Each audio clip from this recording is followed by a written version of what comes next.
विनायक जय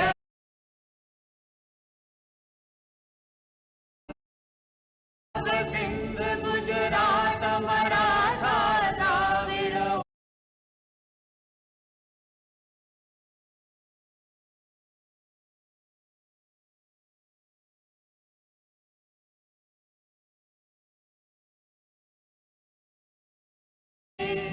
तव शुभ आशीष मांगे गाहे तव जय गाथा जनगण मंगलदायक जय हे भारत भाग्य विधाता जय हे जय हे जय हे जय जय जय जय हे.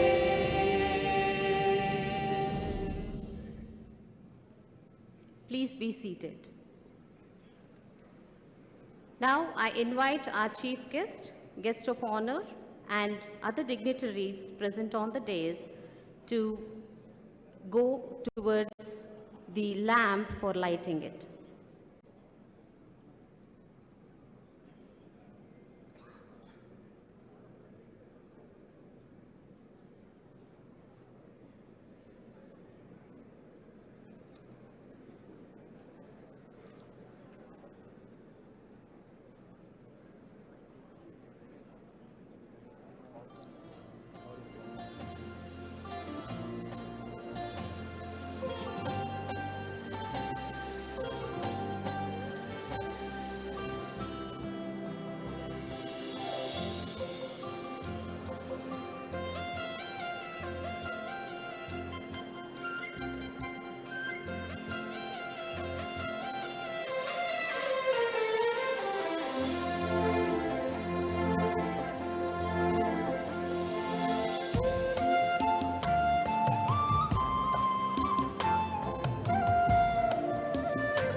We will now have the Saraswati Vandanam presented by faculty, staff and students of Mahindra University.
Thank you, team, for this melodious invocation.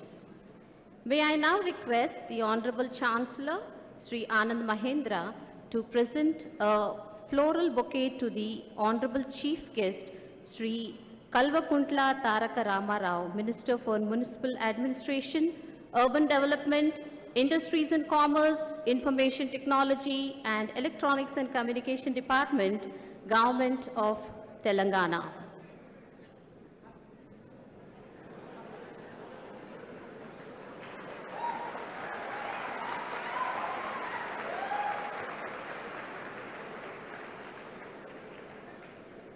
May I now invite the CEO and Managing Director of Tech Mahindra, Sri C.P. Gurnani, to offer a floral bouquet to the guest of honor, Dr. Krishna Ella. Dr. Krishna Ella is the Chairman and Managing Director of Bharat Biotech International Limited. Thank you, sir.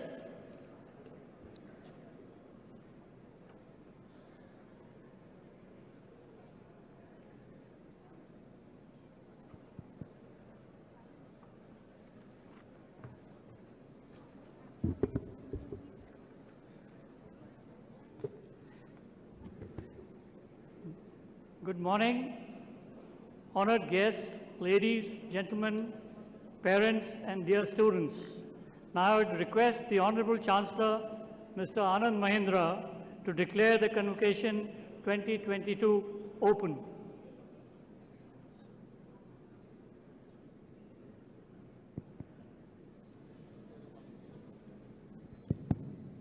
I declare the Convocation 2022 open.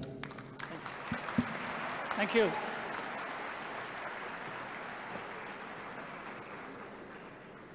Thank you, sir. Graduation is an exciting time. It marks both an ending and a beginning. It's warm memories of the past and big dreams for the future. Eleanor Roosevelt said, quote, "The future belongs to those who believe in the beauty of their dreams," unquote. Dear graduating students, if you are dare enough or passionate about dreaming, be passionate also for living up to your dreams.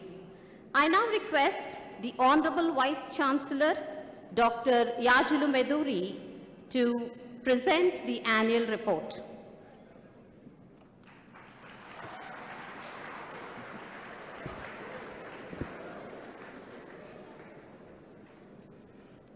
Shri K.T. Ramarao, our chief guest for today, Dr. Krishna Ella, guest of honor, Mr. Anand Mahindra, Chancellor, distinguished dignitaries on the dais, esteemed parents, guests, media, and of course, my dear young graduate and graduating students. On behalf of the entire fraternity of Mahindra University, I welcome you all to the very first annual convocation. It is said that an educational institute stands tall on solid rock foundation of its students. For us, the students of Mahindra University are the leaders of tomorrow, entrepreneurs of a new generation, and innovators of the 21st century. Today, sir, I take this opportunity to present to you 3 batches of engineers, batch 2016, 17, 18, who are ready to serve the society with zeal, their intellectual and institutional capacities. Mahindra University has evolved since inception in 2014-2020 into a holistic institution with a rich footprint in education and research. Today, we have a team of 150 plus internationally acclaimed faculty, every one of them who is a doctorate in their own area of specialization, along with students through the schools of engineering, management, law, and education, while focusing on critical thinking, creativity, and innovation. Some of our faculty were recognized by international bodies. I have my colleague, Professor Vishnu Pal, Dean, recognized as an outstanding educator by Optica, the Optical Society of America. Professor Dibakar Rao Chaudhary was recently awarded the fellowship of the prestigious Institute of Physics. As a precursor to the state budget, the government of Jharkhand, Professor Nilanjan Banik of the School of Management, invited with other distinguished economists across India, recommended to the government officials ways to improve income of tribals involved in agriculture and in general, improve income from agricultural activities in the state. Ladies and gentlemen, in the academic year 2021, we commenced academic operations at the School of Management, School of Law, and the Indira Mahindra School of Education. Coming up, School of Media and Liberal Arts, School of Hotel Management, and many more. Student strength for 22-23 is estimated to be around 3,000, with around 10 in nanotechnology and life sciences, an executive MBA for working professionals, and media-related programs of study. We've been steadily enhancing our postgraduate and PhD strength to around 25% of the total student strength. Advanced research labs include the Rikagu Smart Lab XRD tool facility, which has been inaugurated today, Raman spectrometer, the NVIDIA supercomputer as central facilities, and many, many more. And in keeping with our focus on enhancing innovation, the Mahindra eHub incubator has been facilitating student entrepreneurial activities. Students indulge themselves into various extracurricular activities along with their academic curriculum. The initiatives taken by students over the years have resulted into high-standard annual events like Aether, a techno-cultural fest, Eco Tihar, TEDx conference, Central Connect Conclave, Aero Sports Extravaganza. Students are also motivated to take part in competitions held in different colleges and prove their mettle at various available platforms. Our graduates have opted for either higher education or industry positions, the former in top-ranked campuses such as Columbia, Cornell, Georgia Tech, University of Southern California, Princeton, Carnegie Mellon. The list is many, many, many. It is well recognized that to make an academic institution great and globally competitive, research should be an integral component in addition to quality teaching. Research is seeing more emphasis, and we are scaling up student numbers in doctoral education. We have successfully set up a dedicated entrepreneurial cell where crazy innovative ideas of these young engineers will take flight. I wish our graduating students all the very best for the coming future. Do well, keep the Mahindra University flag flying high, and keep remembering your alma mater. Thank you once again, ladies and gentlemen, for your gracious presence and patient hearing. Thank you very much. Thank you, sir, for your detailed report and warm wishes. I now invite Sri Chandra Prakash Gurnani, commonly known as CP, the Chief Executive Officer and Managing Director of Tech Mahindra, to deliver his address.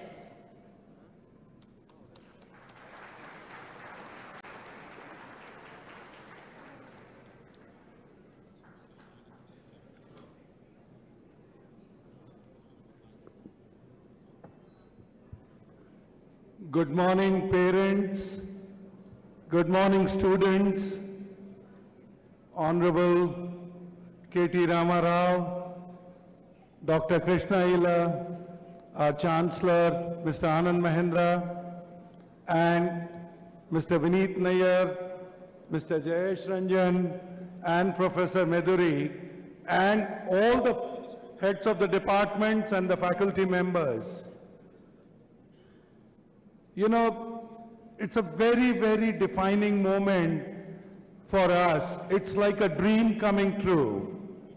And this morning, when I walked in, the erstwhile Chief Executive of Satyam Computers, Mr. A.S. Murthy, reminded me that when we had come, which is the Mahindra Group had come, to look at the possibility of then acquiring Satyam Computers, we did not discuss immediately about Satyam, but when we came to Bahadurpally campus, we discussed with A.S. Murthy a potential to create a university in Hyderabad and at Bahadurpally.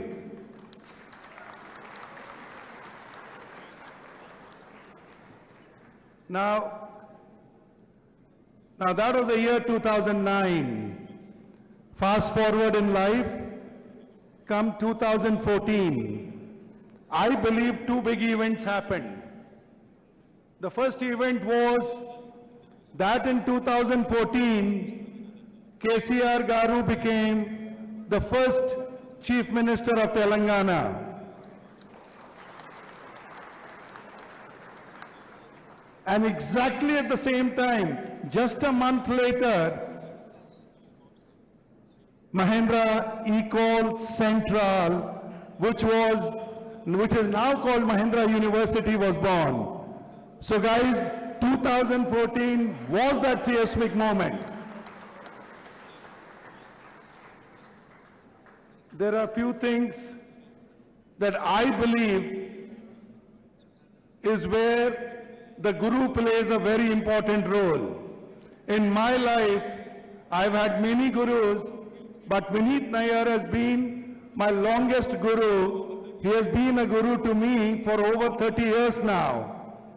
And Vineet became the glue between some of the ambitions that we had envisaged, the dreams that we had shared with Anand Mahindra, our chairman, and now the Chancellor of the university. So I can only say that that old Gurukul system, if you follow it in spirit, you see what the results are. So thank you, Vineet. Thank you so much for being the Guru. And then the polarizing forces, then the forces which help you shape the destiny. In my case, it was, as I said, started with a guru called Vineet Nayyar, but Anand's vision.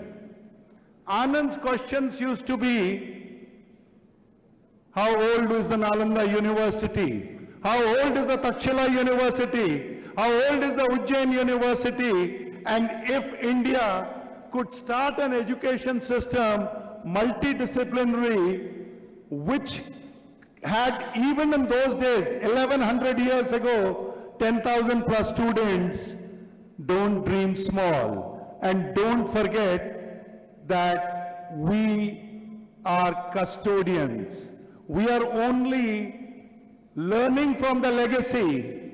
We are only people who carry the baton to the next generation, and we owe it to the young minds of India, the young minds of Telangana, young minds, to create an institution for the future.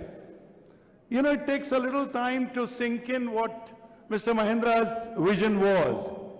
Think about it. 1100 years ago, you had a school of education, you had a school of law, you had a school of medicine, and today, after 75 years of independence, after 75 years of Mahindra Group's formation, when we come here today in this hall, we are only carrying on the legacy. But I promise you, we are conscious that the world does not remain static. And the world around us is moving fast. And that it really means is, now we need to balance the other forces that are acting. Whether it is technology, and you all experience the technology. That's why the whole batches are, all the batches are coming together here. It was the most disruptive thing. And the man who helped us tame that disruption, Dr. Krishna Alla, is also here with us. But the point is, technology helped him create the vaccination, technology helped him create Covaxin, and technology helped us continue with the education programs. So the world around us is not static. And we are conscious that on one end we have the government of KCR Garu, which has continued to help us, motivate us, push us. On the other end we have technologists like my colleagues in Tech Mahindra, my colleagues in various bodies of NASSCOM, or many of the inventors that are there in the various sectors, and many of you are now also working for those sectors. So between the industry, between the learned academia, between the government, I think we are creating an institution that not only you are proud of, but I am proud that I stand in front of you on the first convocation of Mahindra University. Thank you and congratulations.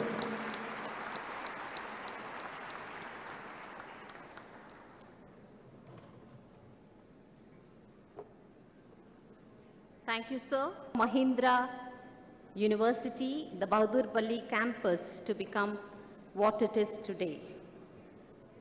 I now request Shri Vineet Nair, Chairman of Mahindra Educational Institutions, to deliver his address.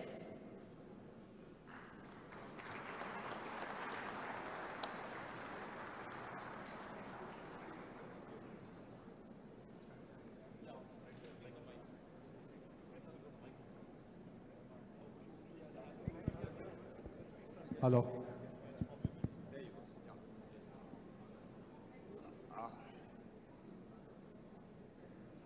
The old saying, sometimes the dreams come true.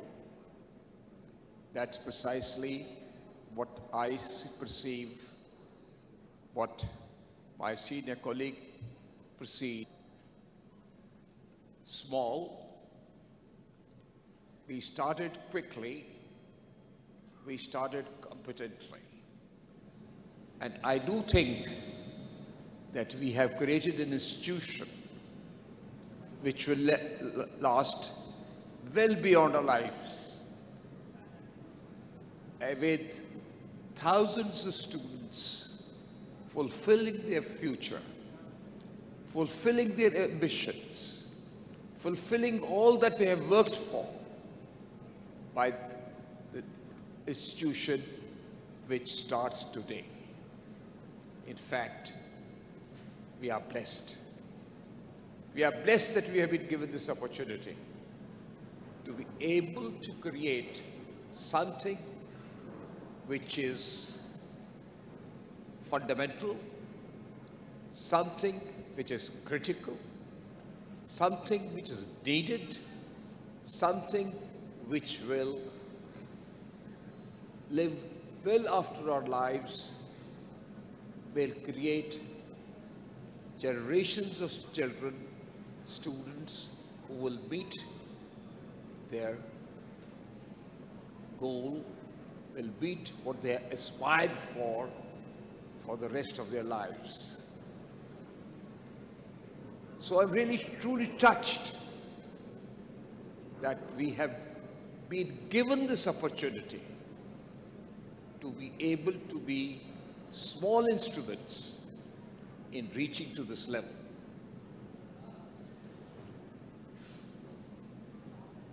What happens now? We started this with limited resources and great ambition. It is our hope and our objective that we create an institution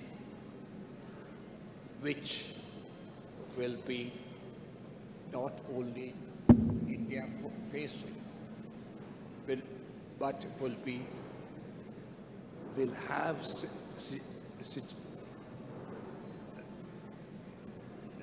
itself as a part of the global scale which we are aiming for.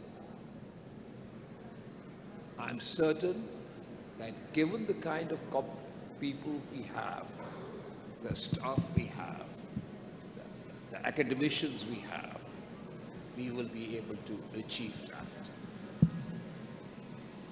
Because ultimately, the quality will succeed. The quality will bless us. And I think at all times, we would have to stay with that. I don't want to talk much further.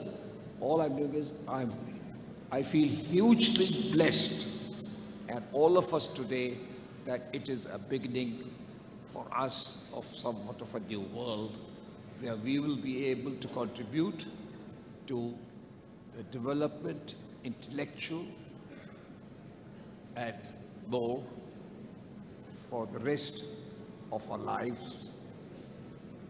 And in that, I see how we are so blessed by this moment. Thank you so much.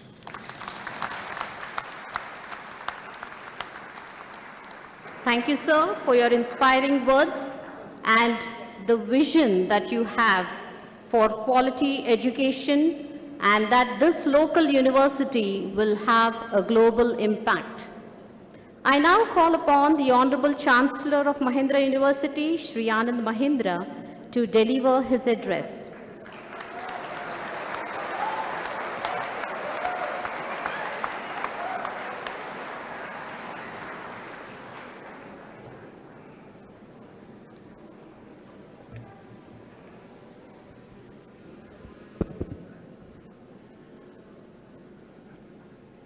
Our chief guest, Honorable Minister Shri KTR, our guest of honor, Dr. Krishna Ella, dignitaries on the dais, the governing body, distinguished faculty, and proud parents, and of course, above all, the graduating class.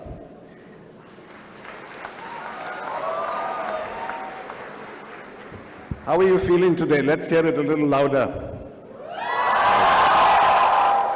I like that decibel level a lot more, much nicer. Ladies and gentlemen, in the Mahindra Group, we have made a religion out of education. For over 75 years, we have run schools, given scholarships, supported educational institutions, funded academic chairs, and created educational opportunities for girls and disadvantaged youngsters.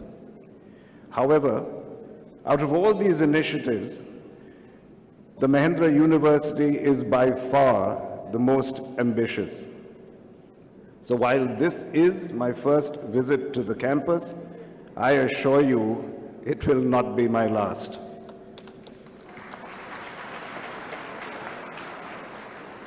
I feel privileged to be associated with this institution because frankly I envisage it to be the future of education. So what's that future going to look like? What is the future of education? How will it affect higher education as we know it today? And I've spent some time trying to grapple with that question. What I see is a quiet but really a tectonic shift taking place in the sphere of education.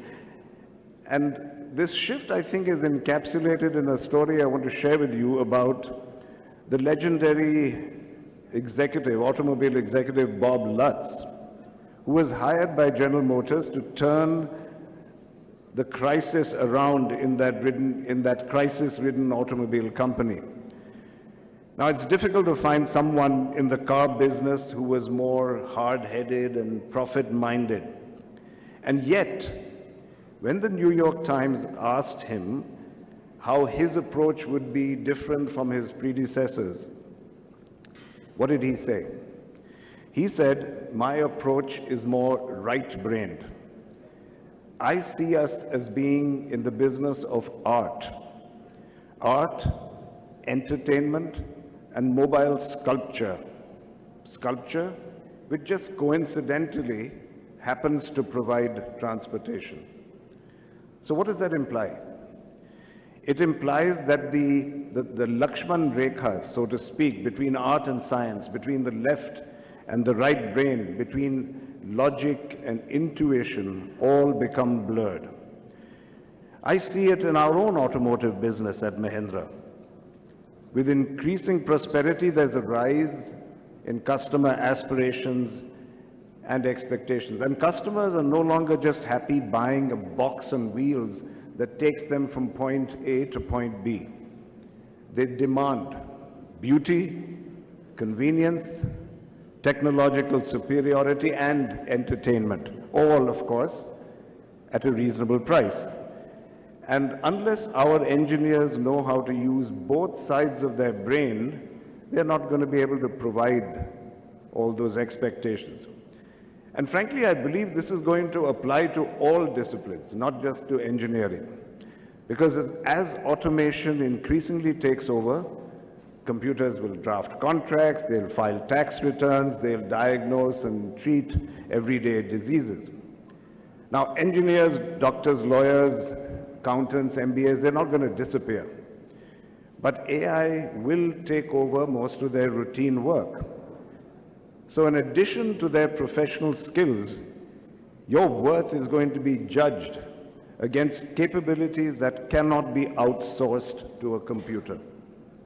And ironic, I say that here when Tech Mahindra is the founding donor of this institution, and yet I say that with confidence. Because capabilities that are uniquely human, like critical thinking, storytelling, the knowledge of art, design, literature, all of which contribute to communication, understanding, and empathy. Capabilities that focus on understanding the world around us and understanding the desires of the human heart. The Bob Lutz story that I shared with you clearly points to the need for more people who use the left as well as the right side of their brain. More whole-brain thinkers, as it were. And it points to the need, therefore, for academic institutions that can produce whole-brain thinkers. So the education that we provide here must rise to that challenge. And we are a young university, not yet set in our ways. And frankly, that gives us a unique opportunity to be path breakers, to change the whole arts versus science paradigm that has shaped education, particularly in the 20th and 21st centuries. Now, the Vice Chancellor told us that we will soon start a School of Media and Liberal Arts next year. But we need to build a School of Liberal Arts with a difference. I've served on some boards of some fine education institutions overseas. But I have to say, even in those institutions, humanities is nothing but just one more separated silo. It's not an integrated part of every course or school. And can we be different? Can we integrate both the sciences and the humanities into all our disciplines so that we as a university are known not just for producing thinkers, movers and shakers and successful professionals, but also well-rounded, good human beings. Good human beings who use their whole brain and have what it takes to succeed in any field of endeavor. So my dream, speaking of dreams, would be to take the Ganga of sciences and the Jamuna of the arts and merge them seamlessly into a confluence, into a Prayag, as it were.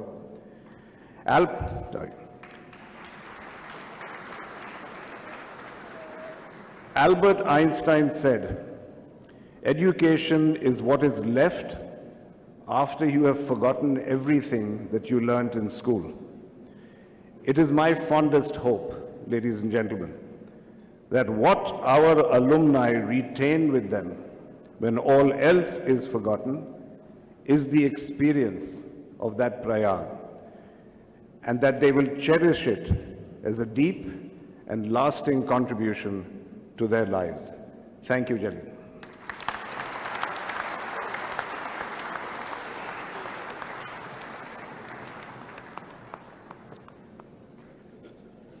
Thank you, sir, for your words and for your hope about this ambitious university to culminate art, entertainment, sculpture, and to understand the desires of the human heart. We hope and pray that this shift in educational paradigm will happen at Mahindra University. I now invite the Vice Chancellor of Mahindra University, Sri Yajulu Meduri, to introduce the guest of honor, Dr. Krishna Ella.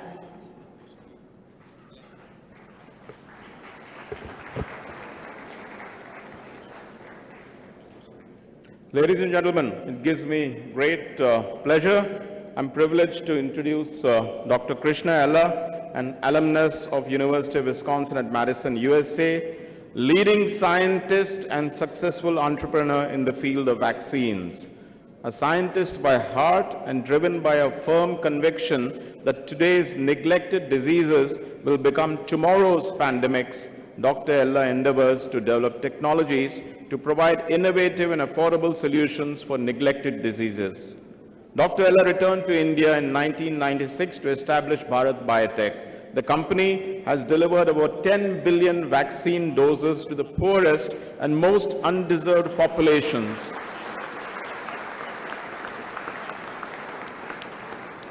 In over 123 developing countries through UNICEF and Gavi.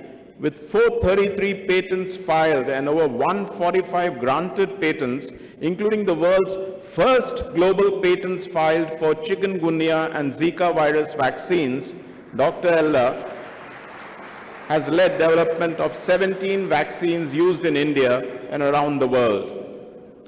Dr. Ella's latest work involved the development of Covaxin, proven through the world's second largest efficacy trial. It is India's first and the world's fourth SARS-CoV-2 vaccine after the US and UK that not only saved countless lives but also demonstrated India's indigenous vaccine development capabilities and is priced as low as $3 a dose, only $3 a dose.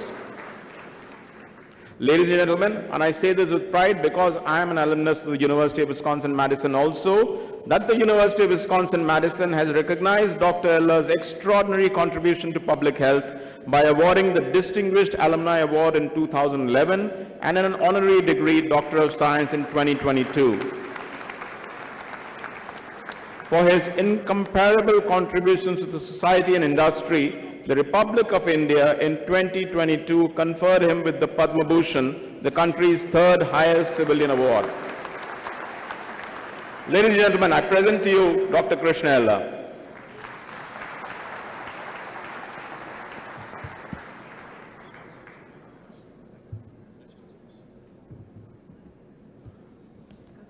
Really honored to be here. It looks awkward when they read about yourself.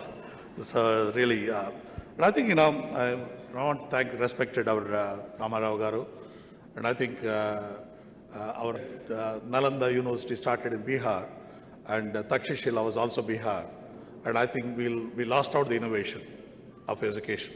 But I hope now it re-emerges back from Mahindra University from Telangana. I want to thank Anand Mahindra, Professor Meduri, and Gurnani, Vinit Nair Saab, and Jayesh Ranjan, and all the executive committee board, advisory council, faculty, staff, parents, students, and all the parents. Particularly, I should be grateful to, because you all should be grateful to your parents.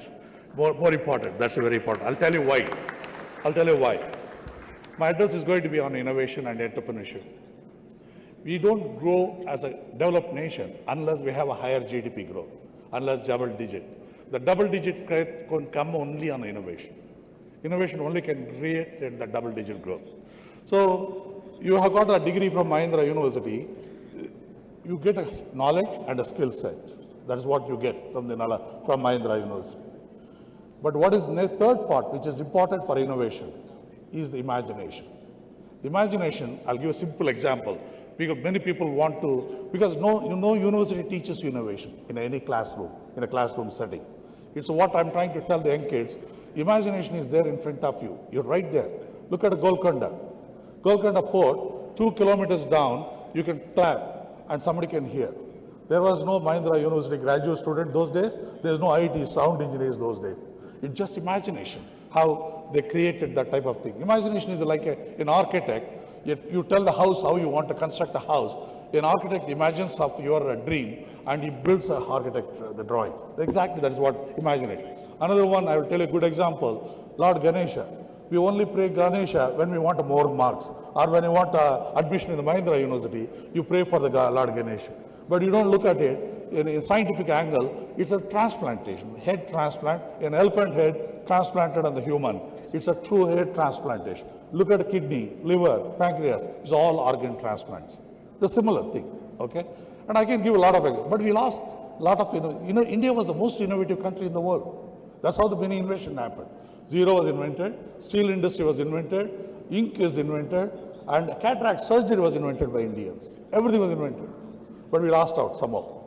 And I think you look at the present situation, how many people, Telugu people here? You know Manchinona? You heard about Manchinona? Everybody grandmother said Manchinona. Nugul Nora is called Manchinona. Nobody knows why it is Manchinona. Nobody knows. Grandmother said, we follow that. In Tamil we call Nallanna, Malayalam also Vallanna, and Kannada is called Vallanna. All languages says it's a good oil. Nobody asked the question, why it is good oil? We have become, just carrying the forward, not asking questions. So your innovation right there. Look at canola oil. Canada, a $64 billion business of canola oil. It's nothing but mustard oil. They took the seed from India, mustard seed. If you call mustard seed, all look at North India and East India, everything pickle is made with mustard oil. That mustard oil is a purely, grandmother knows it's a good oil, but nobody knows the science. But Canadians said they don't want to compete with Indian mustard oil. They call Canadian oil called Cano, and Oleiaceae is a family, an oil, so called canola oil. It's a $64 billion. Right Indian crop, right there, and we are watching that crop. And we don't innovate anything ourselves. The simple thing, like we drink orange juice. Why we drink orange juice? Americans drinking orange juice, Europeans are drinking, so it should be good for me also, I'm drinking orange juice. And I think we're copying even drinking the orange juice also. And the no orange juice, what is made in this country, comes from Brazil and Chinese concentrate, nothing from India. Whatever Nagpur orange is grown, it is grown as a fruit crop, not as a juice. And today, Musambi juice, jamun. Have you seen a Tetra Pak in India? We have not seen a Tetra Pak. Because Americans have not made a Tetra Pak using kino fruit in Punjab. Kino fruit Punjab juice, we have not made anything. It is there in front of our eyes, all the things what you can see. And I think we don't see that. Right now, samosa, we're eating with a ketchup. Earlier we used to eat with chutney, now with a ketchup. So Americans made ketchup, we should use it. Now no chutney. And I think, everything is there in front of us, but we don't watch. What happens is right now in the country, the best thing is the future is great. I'll tell you why future is great. And I think, parents in this house, in this room, they don't mind selling their house. They don't mind pledging a jewelry in a bank and put their children for education. That's a contribution of the parents. And that means parents want to contribute back to the children. We are a knowledge seeker. The parents, suppose you say you want to start a business, parents will think 2 times to sell their property. But you want to go for education, they don't mind even 1 time. They'll pledge their house and put you for children for education. Today you are in Mahindra University, thanks to their contribution also. I think that's very important, parents. So the parents are going to keep alive this country's future of innovation, and that is going to change the game. And how about the present today, how to kill innovation? And everybody was having 2 mobile phones. And you shake the mobile phone if it doesn't signal. And you're always busy with the mobile phone and emails. And when you have busy with that, you don't see anything nature. You don't see the nature, you don't get any innovation. You don't get imagination power. That imagination power, reduce your mobile, reduce your social media, you'll see more nature and you'll get more ideas. And I think, you have tremendous opportunity. Last one year, I'll tell you a few examples where the globe stands on innovation. I'm telling amazing in last pandemic time in 1 year. MIT has come out, duct tape. Somebody has got a surgery, you make a suture. You don't need a suture. You put a duct tape, you're done with it. No surgeon is required. And human genome sequence in Stanford, they sequenced the entire human genome in 5 hours. That means today you can give blood sample, evening you know what genetic disorders you have in 1 day. The science is revolutionized. Look at artificial intelligence, the way the defibrillator in Sweden delivered by drone into the rural remote area where the automatic defibrillator was delivered. And in Switzerland, there are paralysis patient, 3 patients, totally paralyzed. And they put an electrode and made an artificial intelligence and put a software according to each individual. They made a software and they made them to walk now, they swim and they do cycling now. You see how the life is changing in last 1 year? A lot of other examples are there. That is not important. But I'll tell you one thing, you have great opportunity. One, the future is going to be clean energy. You've got biology, data mining, and as our Anand Mahindra said, AI, machine learning is going to change the game. Financial technology, agriculture and food. Simple example in agriculture. One can predict a cropping pattern by using a satellite map. How much is the crop is going to come in cotton crop in Telangana. We predict that, we can predict what the commercial value of that crop is going to be, what the pricing of that is going to be. And even a crop growing in a village situation, you can predict what weather condition and the soil condition, you can predict what the crop is going to be, pattern is going to be. Simple example, not a very high technology. Simple things can happen. My take-home message for you people, you have only 4 options as a kids who are getting graduated. One is higher education, you may want to go, That's absolutely open for everybody. And second is a multinational job and a corporate job. And third is joining a startup. Fourth is entrepreneurship. I prefer the last option, being an entrepreneur. And that is the future. That is where you are going to create more jobs for the country, more jobs to the country. And I worked all the four systems. I was a startup, I went to higher education, I worked in multinational in Bayer, and I worked as a startup, and now I'm an entrepreneur. And I think you have great chance to be there. And I think my example of journey is truly rewarding for the people. And I think you should think, everyone, don't go behind the money. If you go behind money, you will not innovate anything in the life.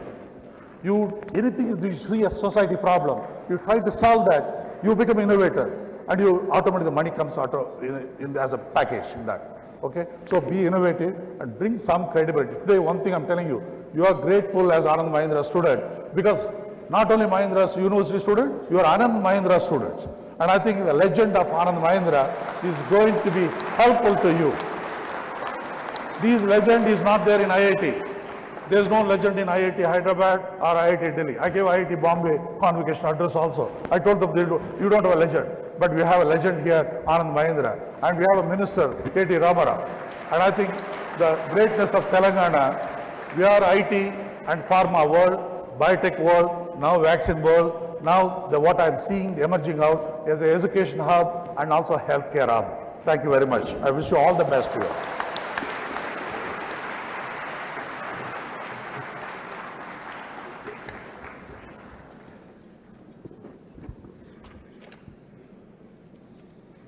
Thank you, sir, for your inspiring speech, touching upon words like imagination, and for us, for the graduating students, to take on the legacy of Sri Anand Mahindra.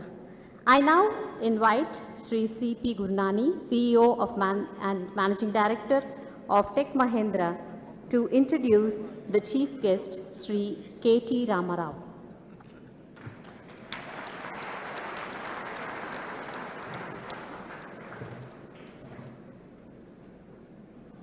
Hi, good morning again. So, most of you probably know our chief guest a lot better through his witty answers on the various news channels and interviews. You know him as a visionary. Most of you have also known him as a tireless soldier and the president of the party.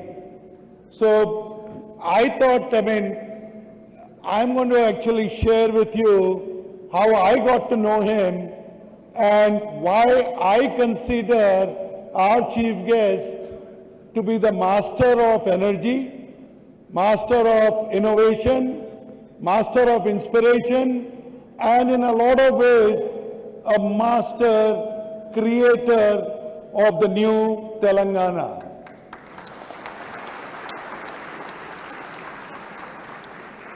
I did talk to you about 2014. I did talk to you about then Chief Minister K. Chandrasekhar Rao inviting me over as the CEO of then Mahindra Satyam and Tech Mahindra to come and have a cup of tea with him.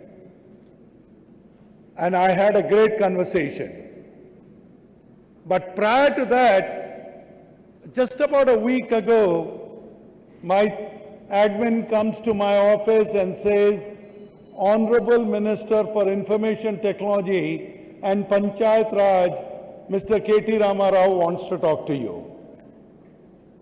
And I said, all right. So I do get on the phone and I said, yes, Honorable Minister. He said, no, call me Ram. Obviously before coming on the call, I read the full biodata. I knew about his 6 years of working in US. I knew about his education in Hyderabad till graduation and further education in US. But I didn't expect an informality of somebody saying, call me Ram. The next thing was the minister saying, we need to meet. I said, sure, tell me, sir. I mean, I'll come across to your office. He said, no, I'll come to your office. And he did come.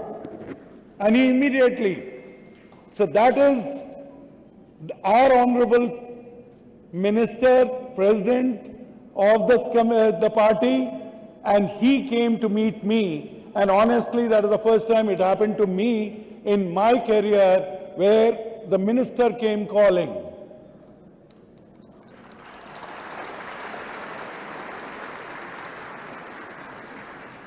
The important part was not only just the minister coming calling.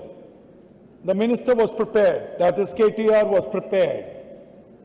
He, as that's why I said, call him a master of innovation, because he came in and he said, what do you think about triple IIT? And that time we had Dr. Raj Reddy, Professor Raj Reddy as, one of our board members. And as many of you would remember, Professor Raj Reddy was the founder of triple IIT. So I said, oh, that's great. I mean, it's a great institution. I've been there a few times. He said, what can we do to make Hyderabad the innovation capital of the world? Now, that is where his vision is. And so what you see T-Hub today, and why T-Hub is different is not because government created it. He actually empowered 5 of us, along with Jayesh Ranjan, to create it. The initial investment, government's investment was 42 crores for the infrastructure, 5 crores, and the matching funds had to be given by us. So 1 crore each, I don't know, Jayesh, if I remember it correctly, 1 crore each, 5 of us contributed, and what you see as the innovation capital of the world, AI capital of the world, and in a lot of ways, the metaverse capital of the world, and the T-Hub that you just recently saw the inauguration, 350 crore campus, that is all because KTR is a master of innovation.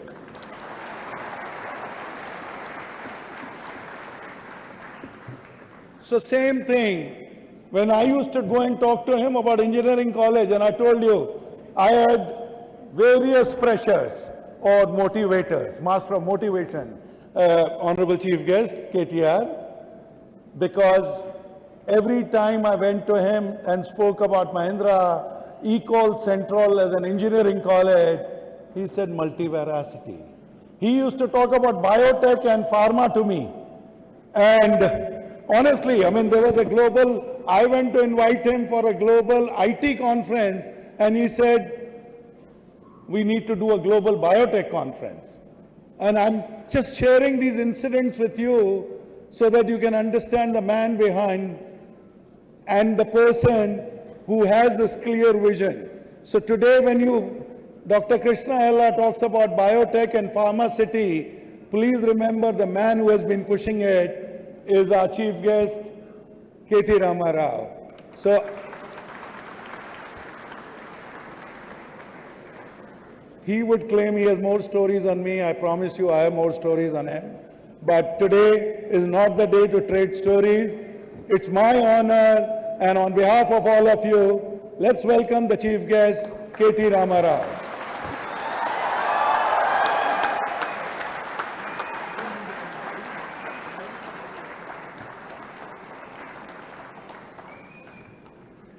Good afternoon, good morning. That felt like my convocation actually. CP was so kind.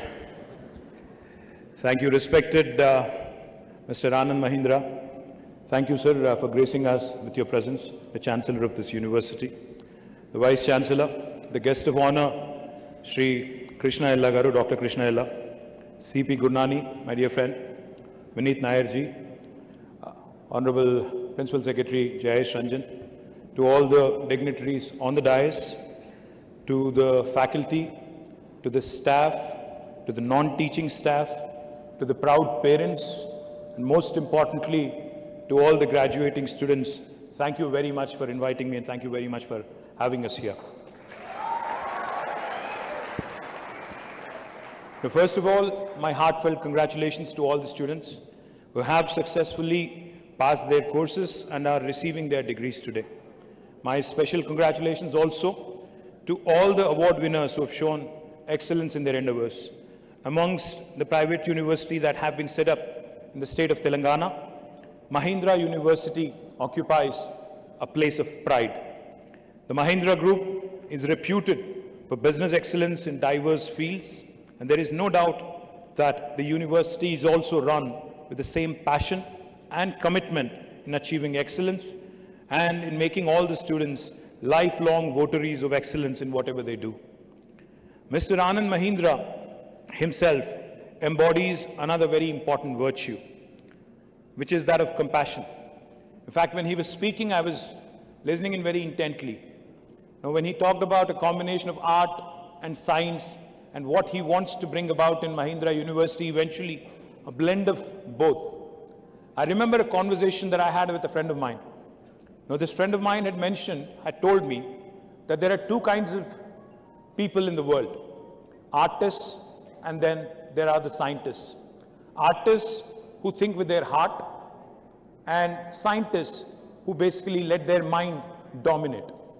I think what Mr. Anand Mahindra was alluding to today is he wants Mahindra University to create that new blend, that new breed of people, which is a good combination of heart and mind, which is a blend of art and science, a new breed which is a combination of artists and scientists, and hopefully all of you and the future classes of Mahindra University, future students of Mahindra University will become an embodiment of that. Good luck to you, sir, on that effort, and I hope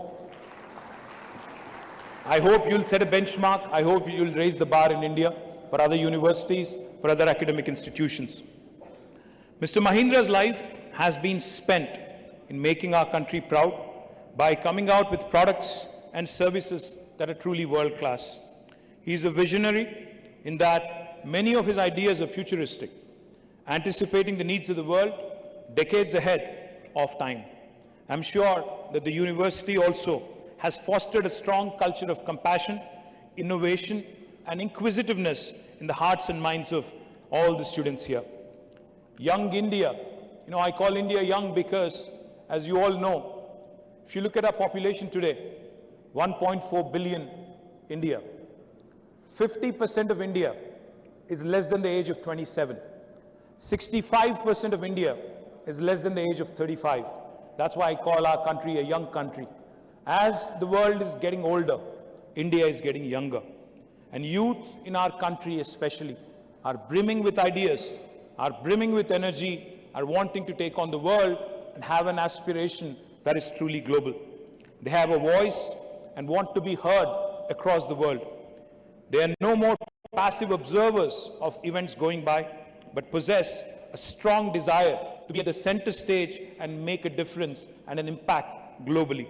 In a way, this augurs very well for the country as we are very close to the cherished milestone of 75 years of independence of our glorious nation. These milestones are also occasions when we have to think about our future and how we collectively intend to make the future much more than what the past has been. The youth are going to shape the future immensely. Not only our country's future, but Indian youth have the unique ability and the unique opportunity of shaping the future of the modern world. The youth and how we groom them today, what ideals and aspirations we sow in their hearts and minds, and what kind of responsibilities we bestow upon them at an early age will matter the most in how young people will contribute to the noble task of nation building. While our country, India, has done rather well in the last 75 years in general, yet the reality is we are still a developing nation. We are still, by global standards, a third world country. Somewhere or the other, we seem to have lost track of the most important priorities and have focused on issues that distract us and cause divisiveness amongst ourselves. Let me share a piece of statistic which might be of interest to you. Back in 1987, about 35 years ago, when most of you were not born here, actually all of you were not born here, India and China, countries of similar size in terms of population, had a similar size of economy as well. 400 $170 billion, exactly the same size. But cut to 35 years later, today China is at $16 trillion GDP and India is only at $3 trillion. And we still keep dreaming the 5 trillion dream. Now, I don't want to point fingers. I don't want to say anything which is political, but I have to say this. I think the future of India will augur well for us if we are not distracted from economics. You know, politics can wait. It can happen once every 6 months in 5 years. But the remaining 4.5 years, I think the nation, its polity, its political leadership, in fact, has to remain focused on economics, on creation of employment, on issues that really matter to our future. While the politicians of this country are largely to be held accountable for their inability to arrive at a consensus on national priorities and then devoting their energies in achieving them, we also cannot ignore a sense of apathy amongst the general population in allowing things to come to such a state. Amongst many of the perceived problems about India, one that is commonly noted is that the brightest minds, implying all the people like you, are working endlessly to solve the problems of the rich, while collectively completely ignoring the problems of the poor. As I mentioned, hardly anyone has focused on building houses and toilets for the poor, but there are hundreds and thousands of bright engineers and architects who are constructing villas in gated communities for the rich. It is time that we also change our lopsided priorities and ensure that the task of nation building remains supreme for everyone. While we all speak about India as one nation, which it is, we should also accept another reality, that within our country of India, there are 28 different Indias, meaning there are 28 states within India which are extremely diverse and have their own levels of development. There are few states today who have focused on good governance, balancing the priorities between welfare, development, have designed people-centric programs, and have implemented all their ideas and goals with perfect execution. I feel very proud to share with you that our young state of Telangana today has become a role model state in the country for the rest to emulate. I know that students of Mahindra University come from different parts of the country, but I would encourage all of you to look at the opportunities that are available in Telangana, in Hyderabad. Telangana is the champion state in promoting innovation and entrepreneurship amongst the youth. Like no other government of the day, our state has invested heavily in creating world-class institutions where young minds who have the passion to make a difference are encouraged in every possible way to make their dreams a reality. It will be a matter of tremendous satisfaction if many of you could join hands with us in creating a future which was envisaged by the founding fathers of our country 75 years ago. I do hope that each of you will step out into this world as young people, not only having great knowledge and skills, but also as young people who want to contribute to the betterment of the society and become change makers. Once again, I wish you all the very best for your future. Jai Telangana, Jai Hind.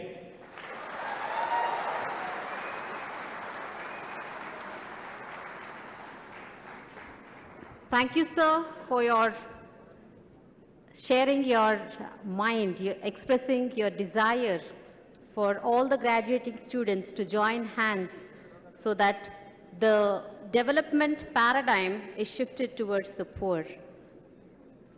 I now request, So someone said like this: talent will bring you to the door of opportunity, but hard work will take you to the top of the ladder. We'd like to honor some of our exceptionally excellent students for their stupendous achievement. Their hard work / smart work, determination and perseverance is being paid off today. I request the Vice Chancellor to announce the names of the outstanding students of 2016, 2017 and 2018 batches respectively.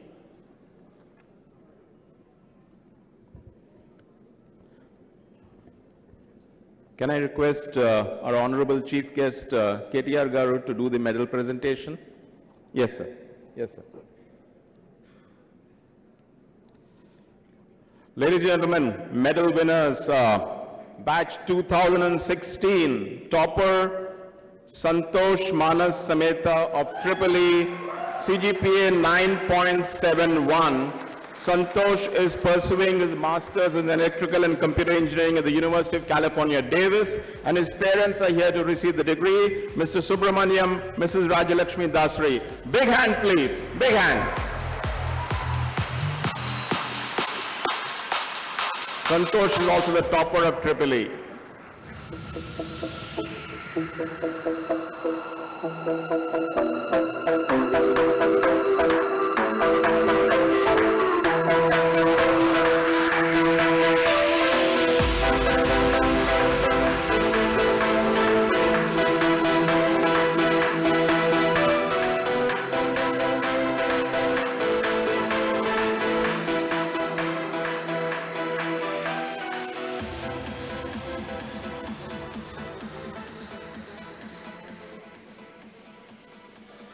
Thank you, sir. Thank you, ma'am.